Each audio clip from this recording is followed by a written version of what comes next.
cash crisis worse. Talking about Venezuela once again. Systemic important banks. They removed the 1,000 called monetary preparedness.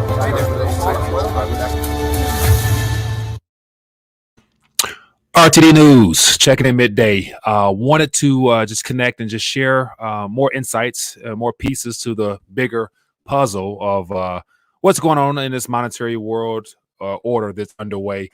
And so just working on some visual aid stuff, and I wanted to share interesting graph and just talk more about the erosion of the current reserve status of the Federal Reserve note, and just share with you some things I think is worth bringing to your attention. Anyway, hope everyone's doing well. Welcome to this quick live stream. Won't be long. We just want to be short and concise and just lay it out in front of you, let you guys chew on it and do with it what you must.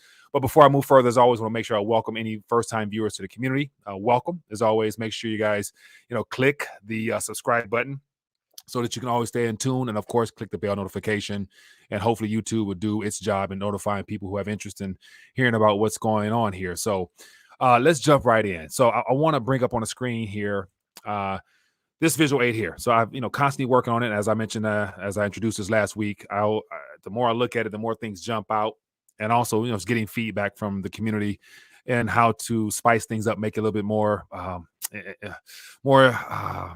noteworthy, rather, of trying to attract new people to this subject matter, given the certain circumstances we're up against and things like that. But anyway, the changing of the monetary world order. And so I came across an article that one of the community members shared in the Discord. I always want to make sure I remind people, plug into the Discord, plug into the Telegram, so that you guys can share thoughts and I can share my 2 cents on it. But I'll get into that in a moment. But as you guys can see on the screen here, just spice it up a little bit. But yet, as you see, over the last, I think it's 500 or so plus years of the changing of the monetary world order, in a sense, and it all has to do with the currency. And of course, last night we heard about Biden talking about the new world order, and it just piggybacks on what I was saying last night on how all these buzzwords become very prevalent these days as more people talk about this shift that's underway. But I want to make sure I hone in on the some of the key details. And as I mentioned before, reading between the lines, there's so many clues, so much evidence that is right in front of our eyes. It's just a matter of being able to, grab a hold of and pay attention to it. So before I do that, I want to just jump in further and just basically share with you some things that further adds to this. And as always, let me make this wider screen image here. But as you guys can see here, spice it up a little bit with the approximate 80 or 90% of this particular note here having already been burned through just because of the erosion or the fire, i.e. inflation, as well as the collision of fiscal and monetary policies, as I mentioned before. But if you were to look deeper into what's on this visual aid here, as I mentioned before, I'm going to be diving further, but on the grander scheme of things, you see a burning currency, you see blue dots, and you see time frames, and you see different countries, different currencies, different time periods. Okay, what's most important is not necessarily the blue boxes per se, but yet the gray lines in between the blue boxes. And so as we can see here, in between 101 years and the question marks, there's two little blips on the screen here. And these are some of the small details of the things that I want to try to focus on, because that gray line tells a time story of all the events that have unfolded since the creation of the Federal Reserve note into whatever else is going to take place, approximately 100 plus years. But Mario shared an interesting visual aid / video infographic that I want to bring to your attention as well, because it's some things that stood out to me that I want to make sure I bring to your attention. It has to do with a lot of things that I've been putting together over the last several years, leading us to this point now where the Federal Reserve note, as I've always mentioned, all dollars are not created equal. And we're witnessing the Federal Reserve note in particular and all the dollar-denominated instruments related to a centrally controlled entity starting to have some issues, i.e. the bond market and things like that. Okay, let me stop rambling.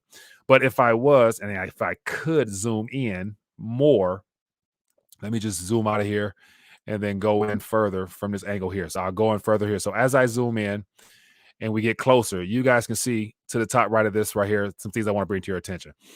And this has to do with a video that was shared with me earlier. And so this video here is a very good representation of the erosion of the current reserve status, going back 120 years, as it says here. But one thing that stood out to me the most that I wanted to make sure I bring to your attention is, as I play this video here, look at the fluctuations and what I would consider the glitches or the hiccups in the uh, different variations of currencies that some rise, some fall, some rise, some fall up until this current model here.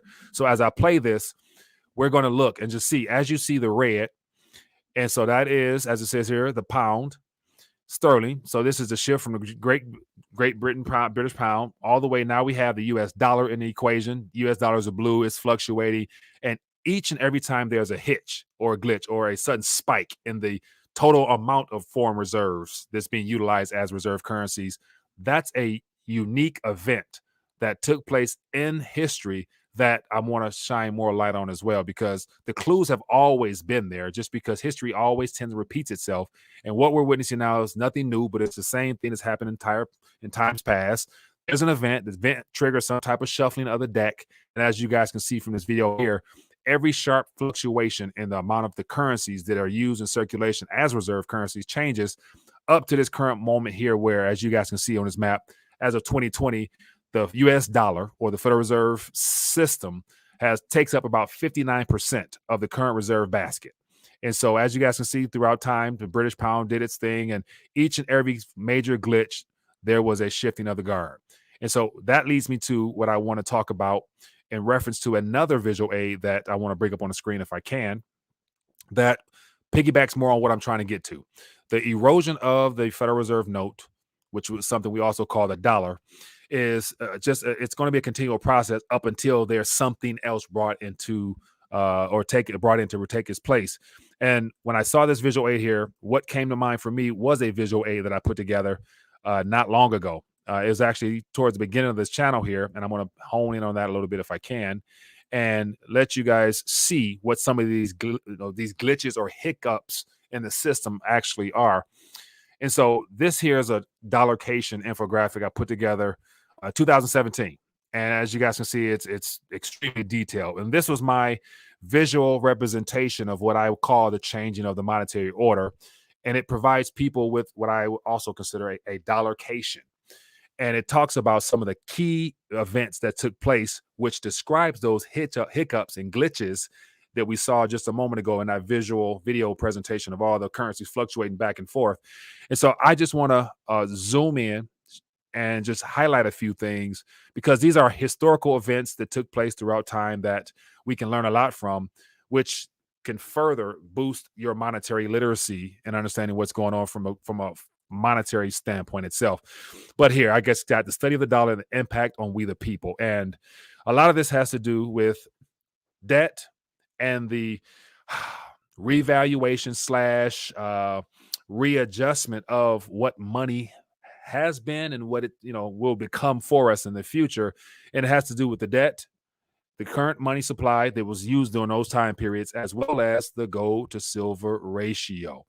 And so there's a lot more detail that I can probably cover in a short live stream, but I put the link for this visual aid if you would like to dive into it further in the description below. But simply put here, I'll scroll in here. This time frame here, 1792 to 1861, silver to gold ratio was 16-1. There was lots of coinage acts, 1792, 1857, 1873, that redefined the structure of what we considered money, from pure coinage to coinage redeemable with paper instruments and things of that nature. And then if you guys look down here, in 1790, the national debt was only $75 million. There was a small time frame where we got down to basically zero-ish. That was during Andrew Jackson's presidency. So to keep it moving right along, to the right of this, it goes in chronological order. We have 1861 through 1968. A lot of key events took place, and majority of the fluctuations in our visual aid I just showed you took place in this time frame here. And here are some of the key things that I want to bring to your attention. For those that might be new, perhaps this might be new to you. For those that are vets in this monetary realm, then it's just just a retouch or a refresher. But as you guys can see here, the silver to gold ratio during this period was 30-1. So here we have the demonetization rather of silver and the adoption of the gold standard and everything of that nature. But here we got the gold certificate was first issued 1863. We got the Bland-Allison Act 1877, which it was the issuance of the first silver certificate. Federal Reserve note was created, of course. Income tax was created. Executive Order 6102 made gold illegal for citizens to hold all those things like that. Then we got Bretton Woods. Those are other jumps in that little visual aid here. Then we got Great Society program, which basically got us onto the the government subsidies for every aspect of our lives, including the increase of welfare, free college, free this, and all of this free stuff. Major glips, major glips in that system here. Daily wage 25 cents an hour, 1938. 1968 is $1.68, and right on through. National debt at this point, 1974, it was 343 billion. Keep moving. 1971, 2008. Silver to gold ratio on average 50 to 1. So as you guys can see, 1 to 16, 1 to 30, 1 to 50. We had the Nixon shock. We had the petrodollar system established. We had ERISA of 1974, which was the creation of investment platforms that have become retirement vehicles, which are a scam in and of itself. Executive Order 11825, which was the establishment of reinstilling gold back into circulation for the consumer, for the people to have in a possession.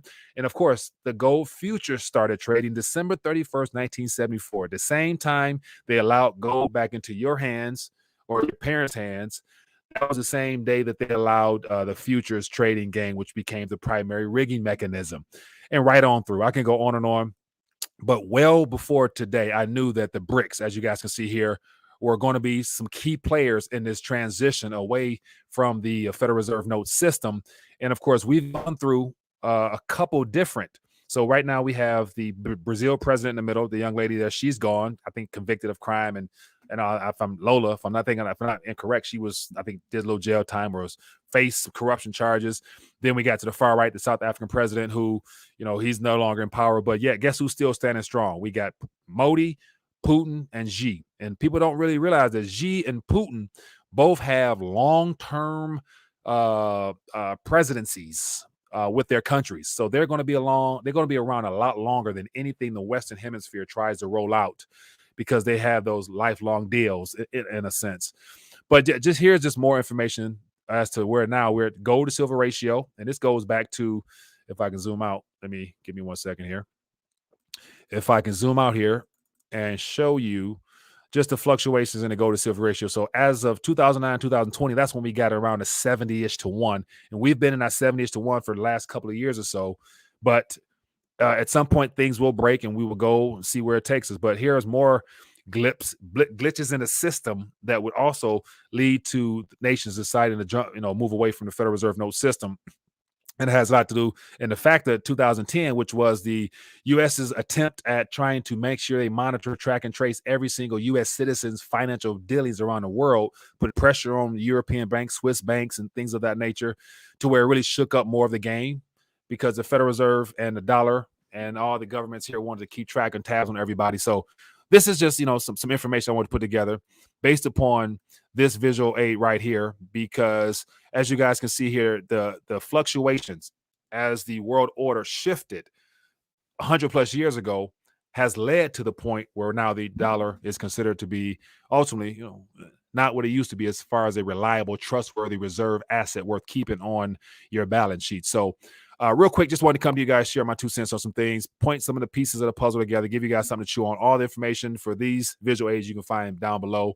But once again, let me share with you real quick. This is the visual aid, or this is the article that, along with that video, that sparked my desire to just shine more light on this. But as you guys can see here, Goldman amid Saudi-China oil trade signals the erosion of the dollar reserve status. And when you got Goldman Sachs, one of the too big to fail banks, coming out, with their analysts talking about what's become obvious, game's already over, in my opinion. Now it's just a matter of unleashing this information to the world bit by bit, conditioning the world to just realize that things are changed. And all these too big to fail banks and everything like that, they've already made their moves. All the central banks around the world have already gotten their tonnage up as far as being able to protect themselves from their own policies, while they get really ready to roll out the CBDCs for their domestic uses for their citizens. So I just want to check in real quick and share my 2 cents on this. But I'll be, as moving forward, I'll be doing my best to try to, shine more light on the visual aid as I make more changes to it,